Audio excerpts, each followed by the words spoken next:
Most businesses don't struggle because they lack effort. They struggle because it's their message, right? Their message, marketing, and sales aren't actually aligned. Most businesses don't even have a growth problem, they have a messaging problem. And when those sort of three things work together, growth becomes inconsistent, unpredictable, and frustrating. So, welcome back to the Podcast Profits Unleashed podcast, where we explore how coaches, consultants, and founders can grow their business through smarter strategy, stronger positioning, and actually drive revenue. I'm your host, Karen Roberts, and today I'm joined by Mark Gordon, founder of Integrated Go-to-Market Solutions. He helps founders and growth stage companies stop guessing and start growing by aligning their sales, marketing, and messaging into one cohesive revenue engine. His work focuses on helping businesses clearly define the problem that they solve. Oh, you're so speaking my language. And communicate it in a way that actually gets buyers to care, turning scattered efforts into predictable pipeline and scalable revenue. So this episode is all about building a go-to-market strategy that actually works, not just in theory, but in execution. So if you've ever felt like your messaging isn't landing, or your marketing isn't converting, or your growth feels inconsistent, then this conversation is going to give you a much clearer lens on what needs to change. So let's dive in. Welcome to the show, Mark. Thank you so much for having me, and thank you for sharing your audience with me. I really appreciate it. You are welcome. So, was there a moment where you realized most companies weren't struggling with effort, that they just didn't actually know what problem they solved?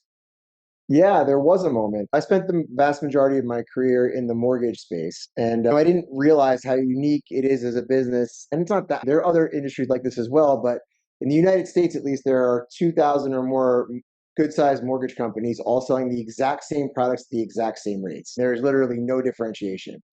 So every day it is a messaging, marketing, and sales knife fight to get business. And the companies that do those things well win.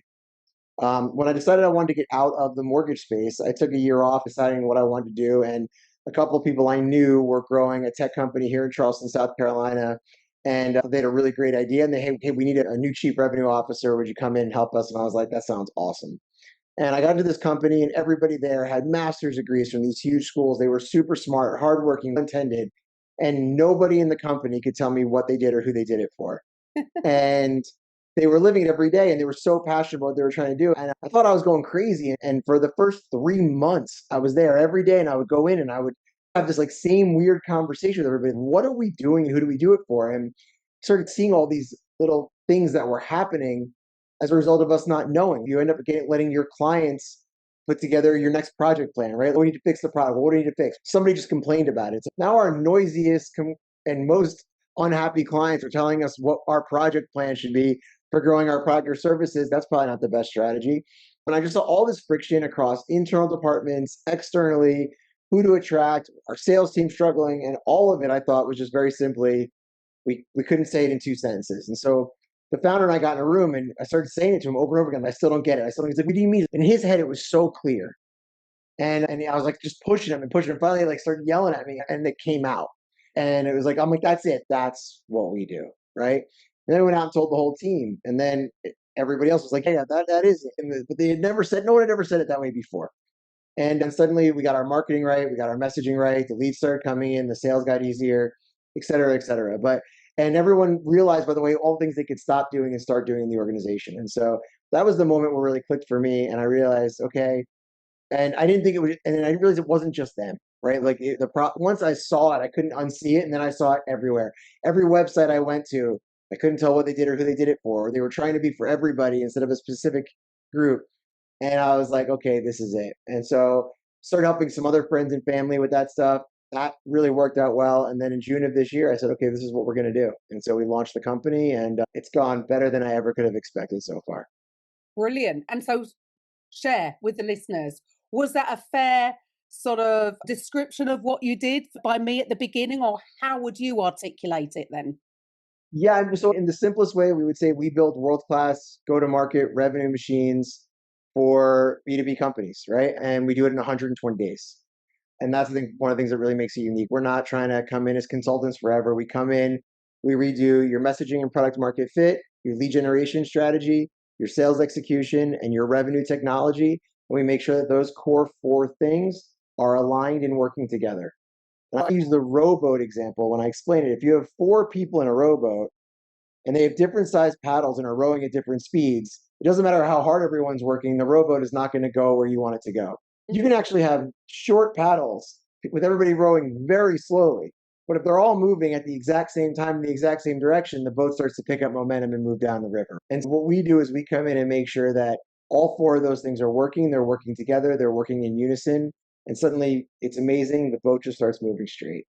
Love that. And you're right in the fact that I think this is the biggest problem for the majority, especially of solopreneurs, entrepreneurs. I suppose it's the thing when they go to, if people go to a networking event and they've got to give whatever their elevator pitch, or they get 1 minute to share and they just cannot articulate what it is they do, or they come in with this announcement of I'm a XYZ coach, just fill in the blank, but it doesn't explain specifically who they help and what the transformation that they offer, which is why I love this platform, right? Podcasting, because we get to have a conversation. The listeners can it's crystal clear what it is you do and what Yeah. problem you solve.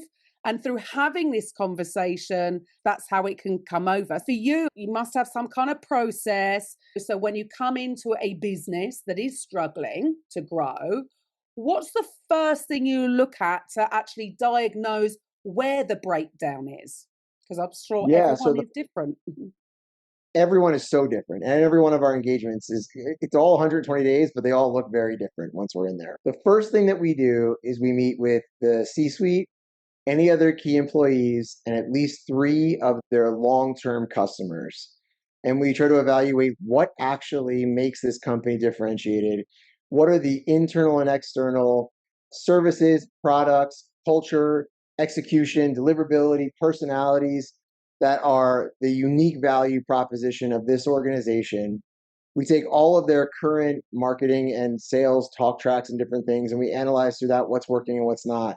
And then we come up with a unified vision for what the company does, what problems they solve, and who they solve them for.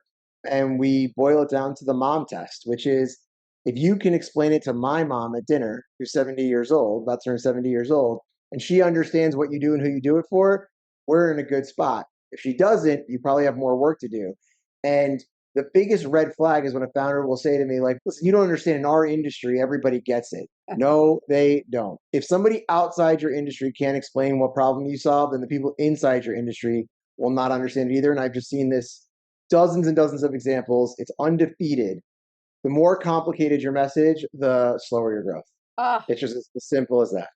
absolutely. But because we tend to overcomplicate it. And I think the more, depending on, the niche, and because we can get so caught up with, can be so emotionally involved in what it is we do, I think we can get a bit complacent and expect everybody else to know what we're talking about. But everybody's got to go back to layman's terms. You use the analogy of, yeah, to explain it to your mother. Somebody else might say, you've got to be able to explain it to a 6-year-old. You've got to explain it really simply.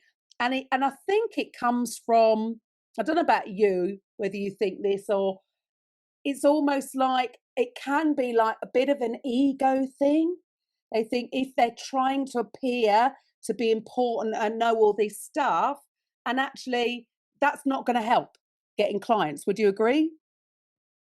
I would agree. I would say those people who are having the ego problem are actually further ahead than many. And what I mean by that is at least those people have put some thought into how they want to be portrayed and how they want people to take them in. And yes, I think they're probably doing it wrong if it's complicated, or they're trying to be grandiose, or trying to have this like huge all encompassing vision that is, we want to solve world poverty. It's okay. I get that's a great mission, but let's probably got to boil it down a little bit in a way that so that people understand how. But okay, fine. I run into just as many founders that are just like, I met with a woman yesterday, brilliant, huge career, Google, Facebook, all worked all these places, accomplished amazing things. Now she's in the consulting space and she's struggling to grow her business outside of referrals. And I was like, what do you do? And she's like telling me all the stuff that she knows and all the things that she has done. And I'm like, what are you going to do for me in my business? Mm. How are you going to what problem are you solving for me? And it was like crickets. And I was like, that's it. Like, you're right. If we can talk about, you already have all the credibility. Now you got to explain to people in a very simple way what what is going to change in their business and life from bringing you in. We have to make it about them and not about you. Oh, And it was just like you could just see the light bulb go off. I've hired all these agencies, I've had all these sales coaches. No one's ever said that to me before. And I was like, I don't know why. I don't get it. Okay. yeah. But to me, it's so obvious. And again, I think it's just who I am and how I came up. And I won't bore you with the details, but I learned a lot of lessons the hard way, the losing millions of dollars ways. And then when I was like 34, someone was like, there's all these books you can read. And I had never read any of them. And then I went on a journey of reading all of them for over 5 years. And it was like the backwardsness of that experience gives me a unique perspective, right? I've done all the things, I've lost the millions of dollars, I've made the mistakes, and I know those things now. But now after reading the books, I have a framework for explaining it to you that makes it more actionable. And I think Love that that. combination has given me a unique perspective on some of this. It's so interesting that I don't know, we just overcome. I know I've done this in the past. We just I have a habit of overcomplicating things, and actually is about getting rid of the noise and simplifying things every time. I don't know why we don't understand this. It's always the simple things that work. So you've said most companies don't know how to say what they do in a way the buyers care about. What would you say is the biggest mistake in how people communicate their value? There are so many, but again, I would just say that if you're talking about your credentials in the what do we do and who do we do it for, I think it sends a really bad message because you're making it about you and how awesome you are. And I think that we tend to undervalue the credibility our own expertise brings. If I'm in a half hour conversation with a prospect and they can't immediately see how much I bring to the table because of the suggestions I'm making and the things I'm teaching and my challenger sales methodology of going through their website and pointing out all the things I would do differently. If I have to go back to, hey, I've sold $1 billion worth of stuff, I'm losing. Because it should be so obvious the value I bring in that initial conversation that I don't have to tout. They can go check my credibility later, but I shouldn't be leaning on that. And so I Hmm. think it's the same thing when you hear the messaging from companies. It's like, we've been around for 35 years. I don't care. We've done Yeah. $1 billion of business. I don't care. Like, what are you going to do for me? And how do I know when I get to your website in 3 seconds or less that I'm in the right place? That me personally, someone with my problems in my space, I found I'm in the right spot for me. If your ideal customer doesn't come to your website and immediately go, oh, I found it, right? You're probably not doing it right. And I think that's just like the best way I can say it. Oh, I couldn't agree more. And I find that even with this podcast, so for instance, right, as I have a form, I want people to fill in, and I don't want their bio. I don't want people, when they come in, they don't want to hear all the accolades and achievements they've had, because just what you've just said right there, absolutely spot on. The listeners just care what's in it for them, rightly. That's what they're tuning in for. They're what's in it for me. They don't Yeah. need to hear about that. So I say, just write in 3 sentences. Who do you help?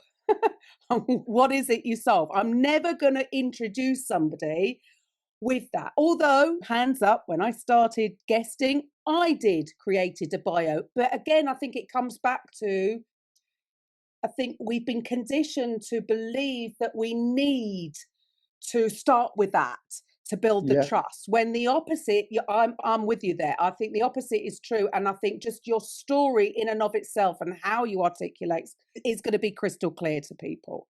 And I do want to let's pause on that for a second, because this I think this is really important, because a lot of businesses get just too caught up in, and they think they just need more activity. It's that if they're not clearly communicating the problem they solve in a way that actually lands with their audience, whether that's website, whether that's you coming on a podcast. And look, I see this all the time, especially with, you're talking about companies, but if I deal with coaches and consultants and they're showing up on podcasts, creating content, doing all the right things they think, but because their message isn't clear, it's not converting into opportunities. And that is exactly where authority either gets built or lost, because it's not just about visibility, it's about how well you articulate your value when people are paying attention. So, for you, what belief do founders need to let go of if they want to simplify their messaging and actually connect with their audience, would you say? That turning away any potential client is a bad move. And we have this thing that happens when we're a solopreneur, we first start doing consulting or coaching or anything like that, right? It's okay, I gotta eat. I gotta find some clients I gotta eat. And so in the beginning, you'll take somebody who's a little bit outside your ICP or a little bit outside your this, and I'll be like, I get it. You literally have to eat. Okay. But then we get to this next stage and it's okay, well, I gotta hire my team. So now my team's gotta eat. It's like as soon as you are taking on clients outside your ideal customer profile because your team needs to eat, you need to reevaluate whether or not you need a team. Because that is the moment where it becomes very dangerous to your organization, because then you're going to ultimately, in order to make money, you need to become the best at what you do. The only way to become the best at what you do is to narrow your focus, to give yourself a chance to repeatedly do the things that you need to do for this specific group and become the best at it. And if you're unwilling to turn down any business because you need to feed your team, what you're doing is you're depriving you and your team from the opportunity to become experts or best in class at a specific thing by saying no to all this other stuff. But it's very hard because you're up against it. That's why running a profitable business is so important, because you have to be profitable to have the discipline to turn away every opportunity. But those other opportunities actually become the distractions and the cancers and the frustration and the disenfranchisement of your team, and the unhappy client who should be your ICP is not getting the attention they need because your team's busy trying to fix this thing they don't know how to do and they've never done before and they shouldn't even be bothering with. And so I think if you're like, hey, like what is the thing? It's you have to be willing to know who you don't serve. And you have to be disciplined about that. And you have to say, no, our goal over the next 10 years is to be world class at this. And we need to say no to all this other stuff so that we can do that. And the bigger the differentiation is between how we solve this group's problems and everybody else, that's how much we can charge. That's how much profit we're going to make. And then that extra profit means that we can continue to serve those people better and hire better people. And so that flywheel starts to only spin when you block out all the noise and you stop taking on those other distraction projects, right? And so I think that's like the biggest thing I would tell people early on is you got to figure out what you do and who you do it for 100 reasons, not just the messaging, but it starts the flywheel of all those other things that we just talked about that just spins and spins, but you can only do that with a narrow focus. Yeah, again, hands up. I've been there. I've been in that position. When I started, it was all about helping. My passion was to help people launch their own podcast. And I wanted to help people, and I definitely didn't have the price. And I was attracting people who quite clearly weren't ready for launching a podcast. And of course, my strategy was working, I was getting clients, but it wasn't sustainable because they weren't getting the result that we were getting from our podcast because they weren't putting in the work that we were putting in. And so you get to the stage where it's, they're giving up too soon. And then it's, oh my goodness, I'm going to be bankrupt by the end of the year. And yes, I can remember being like totally desperate for clients. And when you're in that position, it is very difficult to go no. And like now we only deal with people if we're going to deal with the podcast production because we know what it takes to grow a podcast, right? So if you're not ready, you're not ready. I'm not prepared to take you on. But I get it. I can totally understand that on a personal level, that it's difficult in the beginning because you need business. But yes, now, it's funny, everything runs smoothly because we've been crystal clear on who it is we're serving, what it is we're offering. So I suppose I've learned that again the hard way. I've learned that because I failed. It's Yeah. amazing how failure teaches you actually way more than winning. It's crazy. It's crazy. So a lot of If people think they need more content or more ads. That's the most common thing. I just need more leads. I just need to think, do you though? Or more visibility, when in reality, it might be that messaging issue. So how do you help them see that? you're hitting on something that is actually our theme of the week here inside our company, which is that while grit is necessary to be successful, if it becomes your identity, it kills you. And let me explain what I mean by that. Is that you have to have grit, which is the willingness to push through difficult things to achieve specific results. You have to have grit in business. But if your identity becomes grit, what ends up happening is you see every obstacle in front of you as something that you need to push through, you need to win against. When so often the answer is actually not doing more or going harder at the thing you're already doing, but changing what you're doing and seeing the innovation and finding a different perspective and bringing in a different expert opinion. So you can actually see that maybe the obstacles over here don't even matter. There's a whole nother path over here that you hadn't considered yet that works around that. There's a whole nother way. And you mentioned it. So, when grit is essential, but it can't become your identity. You can't be like, what we do is we power through. It's like, yeah, you need to overcome, but sometimes the answer is a power through. Sometimes it's find another path. And so what your specific question, and you kind of mentioned different ways, is like, it's just more activity, more leads, more of Mm, this. It's like, if it's not working at all right now, more of doing that is not going to fix it. And so when I have that conversation with a founder and that light bulb goes off, it's okay, then what should I do? It's okay, now we can have the conversation. But we had to move past that. It's probably not just like more. I'll say, I talk to a founder, they'll be like, I've hired 3 VP of sales from these great companies and they were awesome and they all sucked. I'm like, probably not. Probably not. You're probably not putting that person in a position to succeed.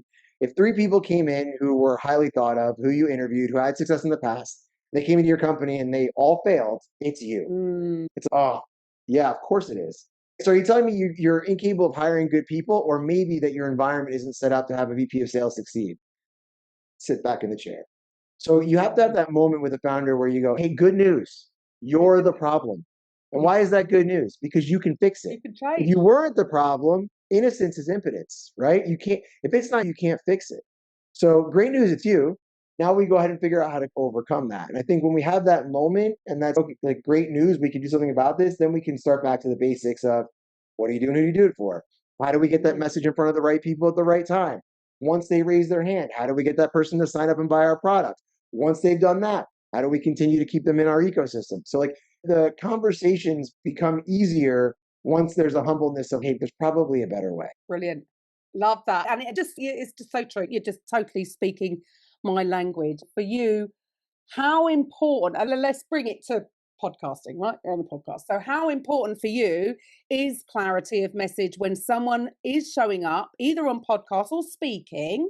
And what happens when that message isn't dialed in? Because trust me, not every guest is created equal. You've Sure. started right from the beginning with that absolute clarity of what it is you do. Yeah, what would you say to people who are going on podcasts or speaking gigs? What's going to happen if that isn't dialed in? I think the first thing is like, unless you are a seasoned podcast guest or speaker where you're coming off a stage or coming out of it and someone that was exceptional, people aren't like going out of their way to tell you like that was really good, then you probably need to work on it. Hire a coach, hire somebody else to do it. Spend time listening to the best speakers in the world and having AI listen to your speeches and telling you all the things that you're missing. Everybody's got a brand new coach in with Claude right now. If you're not using that and uploading all your conversations to that and getting background, like I don't, what you're telling me is you don't care, right? It's not important. It's not a priority. And so if you're going to spend time getting on stages and getting on podcasts, you should know you're really good at it. You should be getting feedback on it. And then, by the way, even once you're really good at it, know that it's a work in progress and you should always be trying to get better. Oh, It's it's a like journey. every podcast I go on, when we hang up on this call, one of the first things I'm going to ask you, Karen, is how could I have done better? every single time. How can I know better? And people always act like they're I'm the first person that's ever asked them that, right? But you're sitting across from people who are podcast guests every single day. You know right away, you're like, that was really good. My audience is going to like that. That wasn't really good. And by the way, I'm like, hey, don't even tell me what I did. What are my feelings? Tell me the one or two things I missed an opportunity on that I could have done better and obsess over it. And so anything you're worth doing, I approach that way. And I think this is just like that, right? But then when you get off stage, be like, hey, ask somebody like, what broke through for you? What was your favorite part of that? And think about how you articulated that message. Because the one thing I see in podcasts and stages is that the inability of somebody up there to know the knowledge base of their audience. And a lot of them will spend the entire time talking about things that are either irrelevant to their audience or just completely over their head. And they assume they know what they know. And so again, all of this comes down to how do we explain our business? It's okay, how would I explain it to a 6-year-old? Here's how I would explain it. Hey, when there's companies out there that don't have enough clients, we help them figure out how to target the right clients, how to get a message in front of them that makes them go, I want that. And then once they say that, how do we get them to buy it? We do that over and over again in a predictable way. Everyone's going to understand that, right? Like it's pretty simple. You got to know your audience and you got to make it very easy to explain what you do. Perfect. Absolutely perfect. Yeah. And then so for businesses, what would you say? What's the difference, would you say, between a business that has marketing activity and one that has a true revenue engine? What would you encourage them to actually build out mainly with this, the best sort of marketing strategy, would you say? I think it's really hard without knowing exactly where someone is to answer that question because I think lots of people have some piece of it correct. But I'll just share this. If you don't have a clearly defined, so there are these numbers that matter in business, right? When we talk about customer acquisition costs, what is the total amount of money you have to spend on sales and marketing to get somebody to buy your product? Okay. Then we have fulfillment cost. What is the total amount it costs us to deliver our product or services to that person? And then we have what can we charge for this, right? Which is our revenue number, which is how much we can charge somebody. And the difference between those first two numbers and that third number is like our gross profit for how we're going to run our business. Okay. When you're looking at activity based marketing, what you're really telling me is that we have a bunch of people or things that we do here that cost money, and we don't know how to attribute those to actual revenue that comes in the door. And when you are starting out as a business, you can't afford to do that, right? Like the budget that you have as an organization, you need to have specific targets you're searching for. Okay, what is the customer acquisition cost that where we would thrive? What is the fulfillment cost where we thrive? Can we deliver an exceptional product or service based on the amount of money we're charging? In other words, will our clients feel like they're getting more than they paid for? Okay. If they pay this amount and we hit this amount for customer acquisition and this amount for fulfillment. And if you aren't having those conversations inside your organization, you're probably just like doing stuff and hoping it works. The companies that I see that really understand pipeline generation, revenue generation, and that are growing in a predictable way, they know this stuff backwards, forwards, and sideways. And now I just don't think that most organizations have somebody inside that's thinking about it in this way, but the ones who do are the ones who win. Yeah, I totally agree. And I get it when people are starting out as a solopreneur, they have no idea of their numbers and they're just trying to do everything. Like we said before, just being active. They think that being busy it's not necessarily being productive if it's not bringing revenue in. So if someone is listening and they are realizing maybe that their messaging and go to market strategy might not be as clear as it needs to be, what should the listeners do next? What would be the best next step for them to find out a little bit more about how you can help? If you go to our website, which is igtms.com, there is a completely free go to market assessment that on the website. Okay. You click it, you put your website in, and you hit submit. That's it. That's all you have to do as the founder. What we do is we analyze your entire online public go to market presence. We give you a 1 to 100 score that's based on 25 categories. We grade you 0 to 4 in each category, and we give you a score, and then we suggest for each of those 25 things what your business can do to increase your score. Now, why you should care about this score is that our research shows that companies that score 70 or higher grow at 3 times the rate of companies that score 60 or lower. And if you score under 50, you are dead in the water outside of founder-led sales. Dead. Ooh. Okay. So if you're interested in where you are and you're interested in learning how you can improve it, go take that score. And again, over 70, like you're doing well. In the 60s, okay, we can work with it. If you're under 60, you're going to struggle. If you're under 50, you're dead. And just to give you an idea of like how like companies like HubSpot or Salesforce score 96 out of 100. Okay, so like you can, those scores are real, right? But like even I looked at 2 companies this year that started in the llast 12 months that scored in the 80s. Unsurprisingly, those companies are growing 300, 400% a year. It's just they're crushing it. Now, unbelievable growth. Like people like they have VCs and private equity companies banging down their door to try to get involved, right? That's the growth. We'd be scoring that high. If you're scoring in the 70s, you're probably winning the game. Okay. But it's very easy to see. And you say, I can see this from my website. But you'd be blown away what our AI tool can see about your business, how your tech stack lines up, what your automation processes are. We can see all of it in a public way. And it's great. And again, so if you're looking for that next step, I firmly, again, completely free, take the test. And if you want, you can set up a half-hour meeting with me afterwards and we can walk through it together. Brilliant. And if you're walking the dog or you're actually driving the car and you can't take note of that, don't worry. Mark's details will all be in the show notes. Mark, this has been a great conversation. Thank you so much for your time today. And to the listeners, look, before we wrap up, I want to leave you with something practical. If this conversation resonated with you, a lot of what we've talked about today comes down to clarity, knowing exactly what problem you solve and how to communicate it in a way that actually converts into opportunities. And that is, if you've been listening to me for a while, that is exactly what we focus in on with our podcast guesting sort of solution, right? So I do have a 4-part mini course, the Podcast Profits Funnel.